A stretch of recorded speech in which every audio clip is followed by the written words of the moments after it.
नमस्कार मित्रांनो, स्वागत आहे तुमचं आपल्या फिट लाईफ या मराठी यूट्यूब चॅनलमध्ये। मित्रांनो, तुम्ही हा व्हिडिओ पाहतात म्हणजे कुठे ना कुठेतरी तुम्हाला ह्या खोकल्याचा त्रास झालेला आहे किंवा त्रास होत असणार आहे। आणि मी तुम्हाला खात्री देऊन सांगतो की तुम्ही अगदी बरोबर ठिकाणी आलेला आहात, कारण की या व्हिडिओमध्ये तुम्हाला मी असा काही घरगुती उपाय सांगणार आहे ज्याच्यामुळे तुमचा हा जो काही खोकला आहे तो लवकरात लवकर बरा होणार आहे आणि तुम्हाला याच्यापासून सुटका मिळणार आहे। मग तो खोकला तुमचा कोरडा असू द्या किंवा कफवाला असू द्या। मित्रांनो, व्हिडिओ सुरू करण्याच्या अगोदर जर तुम्ही चॅनलवर नवीन असाल आणखी आपला चॅनल सबस्क्राईब केला असेल तर मला सपोर्ट करण्यासाठी आपला फिट लाईफ मराठी हा यूट्यूब चॅनल नक्की सबस्क्राईब करा।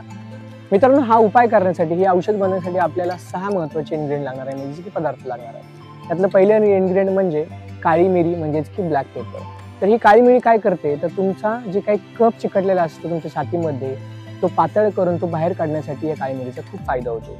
दुसरा महत्त्वाचा पदार्थ म्हणजे काळं मीठ। हे काळं मीठ काय करतं, तर आपल्या खोकल्यामध्ये काय होतं, आपला सतत खोकला येतो आणि खोकल्यामुळे काय होतं की आपली जी काही श्वास नलिका आहे ती बारीक होऊन जाते, आकुंचित पावते। त्यामुळे ही रिलॅक्स करण्यासाठी ह्या काळ्या मिठाचा खूप महत्त्वाचा रोल असतो।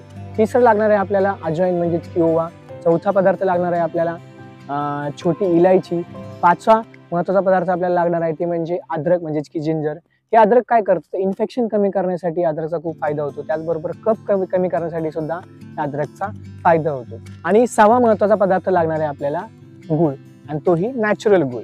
तर आता आपण पाहूयात की हे 6 पदार्थ वापरून औषध कशा प्रकारे तयार करायचे। तर सर्वप्रथम 1/4 टेबलस्पून म्हणजे चमच्याचा चौथा हिस्सा तुम्हाला काळी मिरी घ्यायची आहे। 1/4 टेबलस्पून तुम्हाला काळं मीठ घ्यायचं आहे। त्यानंतर 1 चमचा तुम्हाला ओवा घ्यायचा आहे आणि एक 4-5 छोटी इलायची घ्यायची आहे। फक्त इलायची घेताना तुम्हाला जे काही कवर आहे ते कवर काढून घ्यायचं आहे, कवर आपल्याला यात वापरायचं नाही। त्यानंतर तुम्हाला 4 चमचे अद्रकचे छोटे छोटे पीस केलेले अद्रक घ्या आणि 6वा पदार्थ म्हणजे गूळ घ्या। आता हा जो काही गूळ आहे तो गूळ एका छोट्याशा पातेल्यामध्ये तुम्हाला हा गूळ व्यवस्थित पाणी टाकून पगळून घ्या। पिघळल्यानंतर हे जे काही सर्व 5 इन्ग्रेडियंट आहे ते 5 इन्ग्रेडियंट हे गुळामध्ये टाका आणि व्यवस्थित मिक्स करून घ्या। आणि एक महत्त्वाचं लक्षात घ्या की हा गूळ गरम करताना खाली लागणार नाही याची काळजी घ्या, कारण की जी गूळ जास्त गरम केला की तो लगेच खाली लागून जाईल। तर ते खाली लागता कामा नये। व्यवस्थित गरम केल्यानंतर त्याला व्यवस्थित थोडंसं गार करून घ्या आणि अशा प्रकारे तुमचं जे काही औषध आहे ते तयार झालेलं आहे।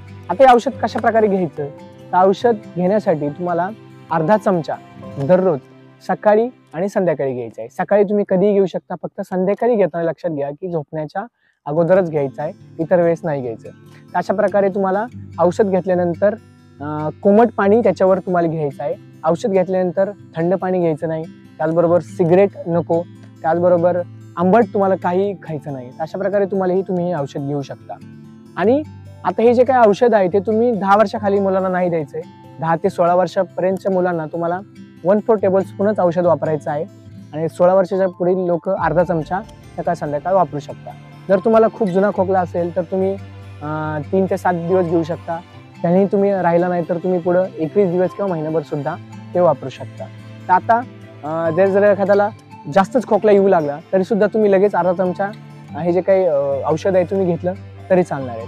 तर मित्रांनो, अशा प्रकारे जर तुम्ही हा जो काही उपाय आहे, हे औषध जर बनवलं आणि घेतलं तर हा जो काही तुमचा खोकला आहे तो बऱ्या प्रमाणात कमी झालेला तुम्हाला पाहायला मिळणार आहे आणि तुम्हाला या त्रासापासून लवकरात लवकर सुटका मिळणार आहे। तर मित्रांनो, तुम्हाला उपाय कसा वाटला, व्हिडिओ आवडला तर व्हिडिओ जास्तीत जास्त लाईक करा, शेअर करा आणि हो पुन्हा एकदा चॅनल नवीन असाल तर आपल्या चॅनलला नक्की सबस्क्राईब करा। चला तर भेटूया पुढच्या व्हिडिओमध्ये, तोपर्यंत खुश राहा, फिट राहा।